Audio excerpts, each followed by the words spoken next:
Parehas na hinatulang guilty ang gobernador ng Eastern Samar na si Ruperto Ambil Jr. at ang kanyang provincial warden na si Alexandrino Apelado Sr. nitong July 26, 2011 matapos nilang labagin ang Section 3 ng Republic Act 3019 o ang Anti-Graft and Corrupt Practices Act.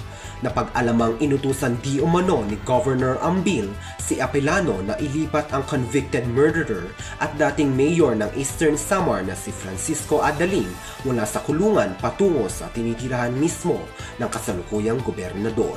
Iginiit ni Apelano na sumusunod lamang daw siya sa utos ni Governor Ruperto at binigyang linaw ang nakasaad sa Article 11 ng Revised Penal Code na ang isa sa mga kwalifikasyon na nagpapawalang bisa sa pagpapakulong ng isang akusado ay ang pagsunod sa legal na utos mula sa kinakaukulan. Sa huli, ibinasura ng kataas-taasang hukuman ang petisyon ng provincial warden sa kadahilan ng ang paglipat ng dating mayor mula sa kulungan tungo sa isang pribadong ari-arian ng walang abiso mula sa korte ay taliwas sa batas.